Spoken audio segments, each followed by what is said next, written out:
Hi, I'm Chris Chimicles, president of Angeion Group, and welcome to our Leading Litigators series. Our series brings together some of the best and brightest class action practitioners from both the plaintiffs and defense bars, and most importantly, the attorneys that made case law. Enjoy our series. Hi, I'm Steve Weisbrot. Thank you for joining us for another edition of Angeion's Leading Litigator video series. Today we're pleased to be joined by Michael Mallow. Michael is a partner here at Sidley Austin, where he's the co-head of the Consumer Financial Defense Group, and it's our pleasure to have him here. Thank you for joining us, Michael. Hey, it's a pleasure. Thank you for inviting me. I really appreciate having the opportunity to talk about some of the issues affecting the practice. Michael, you have a history of representing some of the largest consumer organizations, or companies rather, in the country, and you wear two different hats. You wear one hat as sort of a counselor and an advisor, and you wear another hat as a litigator. And with the increase of self-initiated market actions, I want to ask you about the interplay between those two worlds, what you tell a client who has really big exposure. Should they be doing something proactively advance the litigation, and what just generalized best practices and theories are at this stage of the game? Well, traditionally, particularly in class action practice, defense counsel or companies have approached the world in kind of a binary way. Do you try to take care of a situation on an individualized plaintiff basis, or do you do a class action settlement resolution? And we're seeing a change in the world, and that change is basically companies turning around and recognizing that there is an issue that needs to be addressed, that affects their customers, that they want to address it, but they don't necessarily want to deal with some of the burdens of a class action settlement resolution. Those burdens being notice that goes out to a customer base that contains allegations in the complaint, what I would call the added expense burden associated with class action resolutions, which would include administration costs, which include attorney's fees potentially. So companies that want to address situations are initiating their own market actions that look like class actions. They have a lot of the feel of a class action resolution, but it's all self-initiated. So the messaging to the customer base is in the company's control. And instead of talking about allegations in the complaint, the company's talking about the need to take care of the customer base. And the courts are recognizing this with more frequency as an alternative way of dealing with problems that impact a large customer base. So Michael, it sounds to me like what you're saying is twofold. On the one hand, the company can get ahead of the curve and they can manage sort of the messaging, sort of the public relations element. And two, they can potentially cut down on some of the costs that companies like mine bring to the table, which is the notification and the claims process. But my question is, we've seen repeatedly kind of these market actions, whether it be a recall or something else, where a company does try to get ahead of the curve, and they do a recall, and then you'll have some plaintiffs' attorneys who seek to expand the scope of the damages such that they allege that this was an insufficient recall in light of the problem. How do companies deal with a problem like that? Well, and you have to approach the market action analyzing the three tranches of relief that would be addressed in the litigation. So what are we talking about? And by the way, you still have a lot of the components of class action, as you'll hear in a second. So you have to address the issue, right? So it's either the company has to change a practice, the company has to identify an issue, the company may have to repair an issue if it's a product, what have you. So you have to take care of the problem. So that's step one.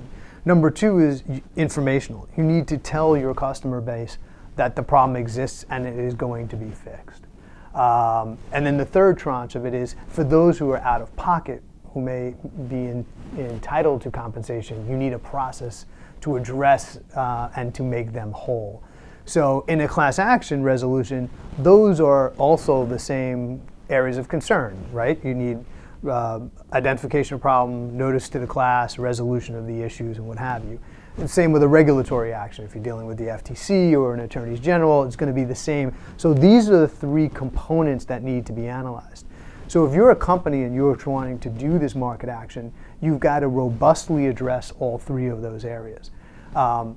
The benefit in terms of tranche one is in terms of notifying what's the substance of the message. Again, that's something the company can control, and they can be spun in a way that is positive for the company. Sure. In terms of the notice, you still have to have a very robust procedure in place to get word out to the customer base, so that if you're going to be offering some product exchange or offering a reimbursement, the customers have to know that. So all of the issues that you deal with in terms of reasonableness of notice in a class action, those are still in play if you're going to do a self-initiated market action, particularly if you don't have direct communication to the customer base. And then in terms of compensating people, how are you going to do that? What kind of claims process are you going to have? Does it require a merchandise return or what have you? So the analysis is the same. The difference, the primary difference is you're not dealing with having to get court approval, and you're not dealing with the additional burden of negotiating attorney's fees for the plaintiff class action lawyers. And the last component in terms of benefit is, whereas courts used to be willing to allow a reverter of any unused funds in a self-initiated market action, if there's not a claim, you don't have to hand over that money to some charity under a cypre doctrine. Sure. But the analysis, when you approach what's going to be done, it's the same considerations as if you were doing any class action settlement. Michael, there's been a number of recent articles talking about the frequency with which certain plaintiffs' firms are participants in the large-scale multi-district litigation cases. It's been somewhat of it has been portrayed somewhat disparagingly, but I wanted to ask you, as someone who's frequently litigating these large-scale MDLs, is there an advantage to having the same repeat players or not, and why? When I'm getting a class action that I have to defend, one of the first things I'm looking is who's on the other side. And I can tell you that, at least me personally, I don't like to see what I call the amateur hour on the other side. Right. If I am far happier to see counsel that I know, counsel that I've worked with, counsel who I appreciate has the experience, that are capable in prosecuting a class action, because they're going to know what's important and, more importantly, what's not important. And that translates to dollars. It translates to dollar savings for my clients in defending the cases if I have a relationship with the plaintiff's counsel, because we're going to focus in on what's important and hopefully minimize what's not. And that's where the burn comes in, the monetary burn for the defense side comes in. And from the plaintiffs, generally, more experienced counsel are more efficient. And why is that important? Because often we're dealing with some type of resolution discussion in these cases. And, attorney's fees becomes a very significant, or can become a very significant obstacle to getting a full resolution of a case. And when I mean full resolution of a case, I mean a settlement that takes care of the entirety of the case. Because you can often have a settlement and then the attorney's fee component is still going to have to get litigated. Sure. That's not good for the defense, because we are now still burning money trying to challenge a petition for fees that might be submitted by the plaintiff's counsel. It's also not great for plaintiff's counsel, because if the lodestar is out of control and they ask for that lodestar, the courts are going to look at it askew. So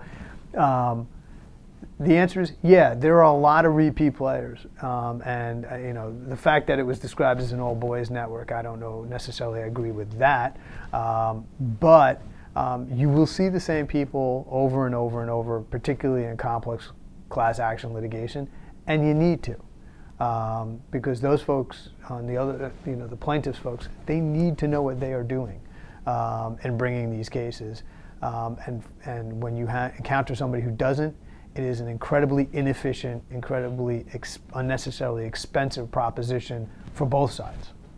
So recently there's been a position statement taken by the CFPB with regards to arbitration provisions in consumer financial contracts. I wanted your opinion on the propriety of that position as it relates specifically to the consumer finance world.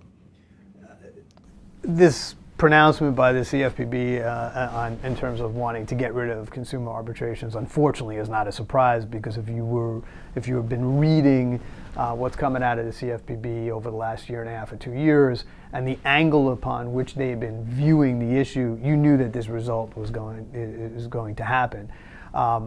The criticism I have of the CFPB is that the angle for which they have been looking at it is singular and kind of skews the analysis. What they've been looking at is essentially what is the consumer chance of success in arbitrations, and how much money has been paid by companies in class litigation. But if you step back and you think about the underlying transactions where most of the consumer finance arbitration agreements live, it's about a consumer borrowing money and not paying it back. And the fact that consumers have a 10% success rate in arbitration, to me, is somewhat astounding given the nature of the relationship. So in terms of the underlying transaction, where a creditor is pursuing a consumer for failure to pay on a consumer financial contract, a 10% victory rate seems to me to be pretty extraordinary. But that's on the underlying transaction. If you're looking at the other part of it, which is company does something that is alleged to be wrong, charges fees they're not entitled to be charging, or engages in some other conduct that's determined or that's alleged to be counter-consumer. What is the impact of arbitration in that scenario?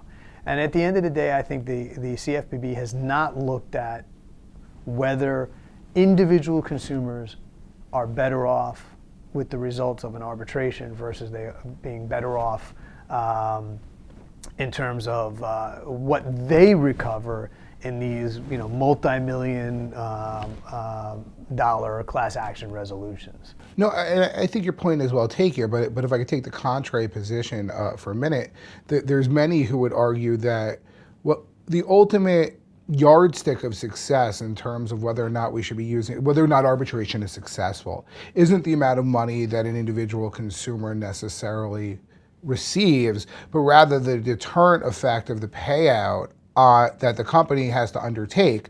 And my question is, where does deterrence fit into the analysis, especially to that other 10% you're talking about? What I mean is the fee cases, the reordering of the transaction cases, the alleged fraud. Let's call it what it is. Where does deterrence play into that analysis compared to what you've been saying? Well, and for sure, deterrence is something that needs to be looked at. The question is deterrence an appropriate focus of class action activity? Right. Okay.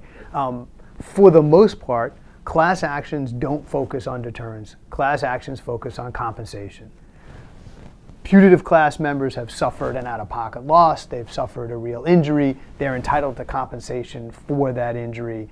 And nobody would pursue their compensation. Nobody would pursue making themselves whole if absent the class action apparatus, because there's not enough money at stake to make it worth a consumer's while to go pursue that. I question that proposition, but for the purposes of our discussion, let's just assume that proposition. Fair enough. That's not deterrence. That's compensation. They are different. Deterrence is really something better left for the government in terms of civil statutes, 17200 being an example with its penalty provision that could be pursued by DAs and by the California AG and if, depending on the size of the city attorneys.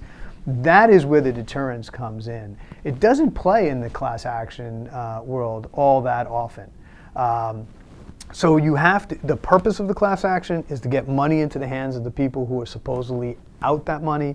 And in order to have a robust analysis, you have to be looking at Does the money reach the folks it's supposed to, or is it ending up in Cypre, or is it ending up in attorney's fees and costs associated with the class action? And that analysis has not been done. And it needs to be done before you turn around and say arbitration is this bad thing for consumers, because particularly those companies that are trying to ensure the enforceability of their class action waivers and their arbitration clauses, those contracts read in such a way as to promote consumers to address the issue with the company. They are set up in a way that when an individual consumer comes to a company with a legitimate concern, the company is incentivized to take care of that issue on an individual basis. And those aspects of the analysis have been left out by the CFPB. Michael, I just want to thank you for being here. Your insights were fantastic. I enjoyed them. I learned a lot, and I'm sure our viewers will as well. Thanks. Well, and thank you for having me. It's been fantastic. It's our pleasure.